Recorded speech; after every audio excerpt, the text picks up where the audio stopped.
कष्ट केलेत माझ्या भीमाने, जाती जातीत वाटू नका रे. ही ज्यावेळेस मी लाईन ऐकतो त्यावेळेस बाबासाहेबांचं किती महत्त्व आहे हे लक्षात येतं.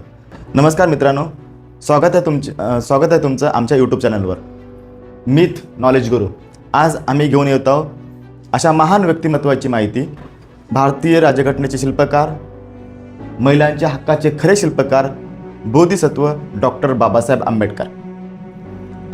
मीही ज्यावेळेस पहिली लाईन काव्यात्मक बोलली त्या काव्यात्मक लाईनीमध्ये तुम्हाला कळलंच असेल की बाबासाहेब आपण नेहमी एका पर्टिक्युलर जातीमध्ये त्यांना बांधलेलं आहे. पण बाबासाहेब हे पर्टिक्युलर कोणी एका जातीचे नव्हते. त्यांनी बाबासाहेबांनी सगळ्यांना जो अधिकार दिला, स्पेशली महिलांच्या हक्कांचे खरे शिल्पकार म्हणजे डॉक्टर बाबासाहेब आंबेडकर. तुम्हाला दिसत असेल डॉक्टर बाबासाहेब आंबेडकरांनी जे महिलांना, ज्या आजकाल कलेक्टर मोठमोठ्या पोस्टला ज्या महिला बसतात त्या महिलाच्या हक्काचे खरे शिल्पकार डॉक्टर बाबासाहेब आंबेडकर आहेत. त्यांनी महिलांना समान हक्क देण्यासाठी संविधानात तरतुदी केल्या. हिंदू कोड बिलाविरुद्ध महिलांना संपत्ती हक्क त्यांनी दिला. समान वेतनासाठी त्यांनी प्रयत्न केला. प्रसूती रजा जी महिलांना मिळते त्यासाठी त्यांनी कायदा केला. बालविवाह व अन्यायाविरुद्ध त्यांनी लढा दिला. आणि त्यांचं नेहमी एक वाक्य होतं, शिका, संघटित व्हा, संघर्ष करा.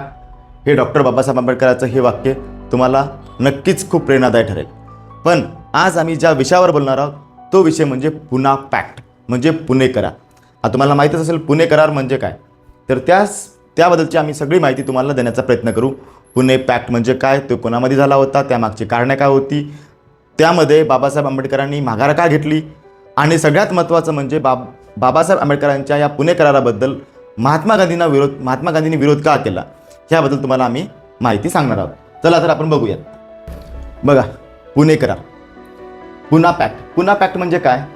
पुणे करार झाला होता हा 1932 साली डॉक्टर बाबासाहेब आंबेडकर आणि महात्मा गांधी यांच्यात झालेला हा खूप महत्त्वाचा करार आहे. जर याची पार्श्वभूमी बघितला गेली तर ज्यावेळेस गोलमेज परिषदा झाल्या होत्या त्या गोलमेज परिषदेला डॉक्टर बाबासाहेब आंबेडकर गेले होते.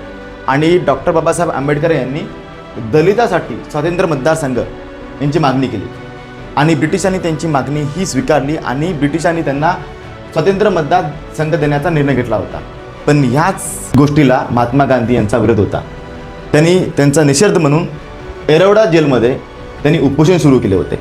मग का विरोध होता, त्या करारामागचे मुख्य मुद्दे काय होते, तर ते म्हणजे दलितांना स्वातंत्र्य मतदारसंघ न देता सामान्य मतदारसंघात आरक्षण द्यावे म्हणजे रिझर्वेशन देण्यात यावे अशी मागणी महात्मा गांधी यांनी केली.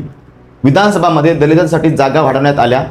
दलितांना समाजात राजकीय प्रतिनिधित्व मिळावे यासाठी विशेष तरतुदी करण्यात आल्या. पण सगळ्यात महत्त्वाचं काय बनतं, त्याचं महत्त्व काय झालं, यामध्ये दलितांच्या हक्कासाठी एक मोठा टप्पा मिळाला. भारतीय राजकारणामध्ये आरक्षणाची सुरुवात झाली आणि सामाजिक समतेकडे एक महत्त्वाचे पाऊल म्हणून ह्या घटनेला बघितलं जातं.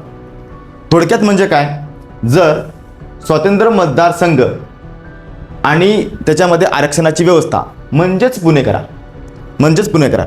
आता सगळ्यात महत्त्वाचा तुम्हाला प्रश्न पडला असेल की सर स्वतंत्र मतदारसंघ म्हणजे काय.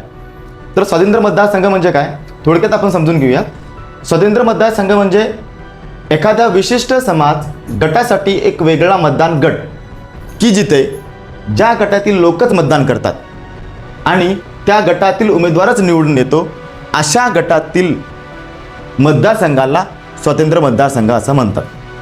जर सोप्या भाषेत आपल्याला बघायला गेलं, आपल्या समाजासाठी आपलेच मतदार आणि आपलाच उमेदवार हाच म्हणजे स्वतंत्र मतदारसंघ. तुम्हाला कळलंच असेल आता.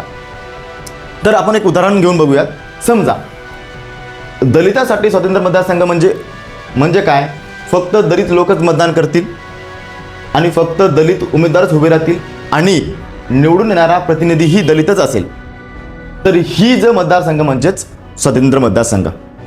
आय होप तुम्हाला ही कन्सेप्ट समजली असावी. तर याचं महत्त्व काय झालं होतं, समाजातील दुर्लक्षित घटकांना स्वतंत्र राजकीय आवाज मिळतो आणि त्यांच्या समस्यावर थेट प्रतिनिधित्व मिळतं. या मागचा मुख्य उद्देश डॉक्टर बाबासाहेब आंबेडकर यांचा होता.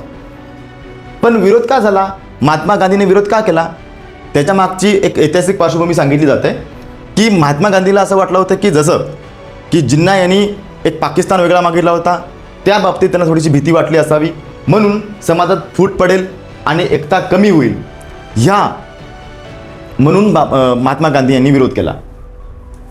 आणि सगळ्यात महत्त्वाचं म्हणजे बाबासाहेबांना स्वतंत्र मतदारसंघ का योग्य वाटला, आणि हे खरंच होतं.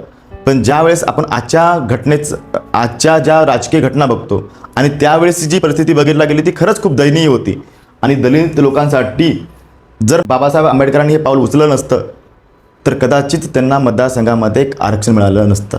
आणि जर मतदारसंघामध्ये आरक्षण मिळालं नसतं तर त्यांची अवस्था ही आता खूप बिकट असती आणि काय माहिती सुधारली असती का नसती. पण त्यांच्या ह्या निर्णयामुळे का असेना त्यांना एक सेपरेट रिझर्वेशन मिळालं, आणि जे आज त्यांना एक वेगळं प्रतिनिधित्व देण्याचा प्रयत्न होतो. तर डॉक्टर बाबासाहेब आंबेडकर यांना स्वतंत्र मतदारसंघ ही कल्पना योग्य वाटण्यामागचं एक ठोस कारण आहेत. त्यामध्ये पहिलं कारण म्हणजे खरे प्रतिनिधित्व मिळावे, ही सगळ्यात महत्त्वाची भूमिका त्यांची होती.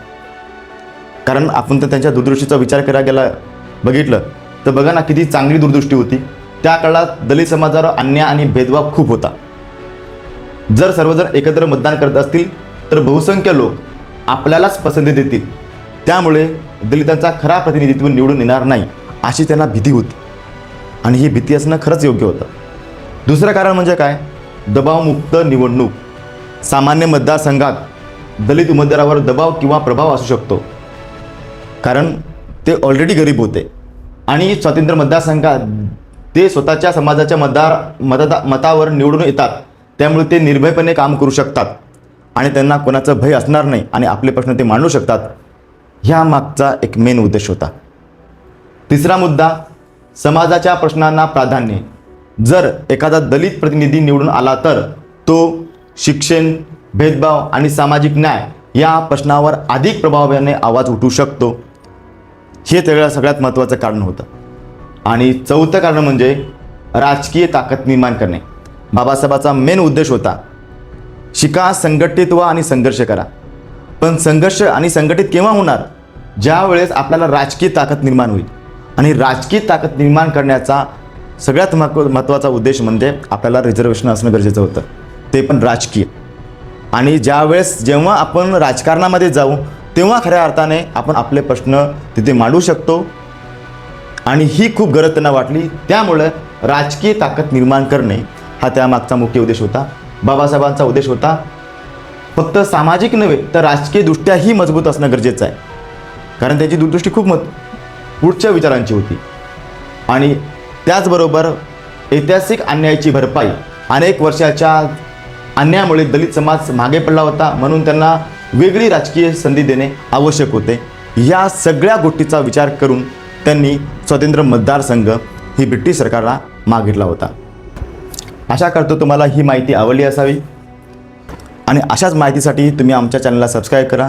आणि शेवटी सांगताना हे सांगून जातो, अशा या महान व्यक्तिमत्वाला भारतीय राज्यघटनेचे शिल्पकार बोधिसत्व डॉक्टर बाबासाहेब आंबेडकर यांना आमच्यातर्फे, आमच्या टीमतर्फे मानाचा जय भीम.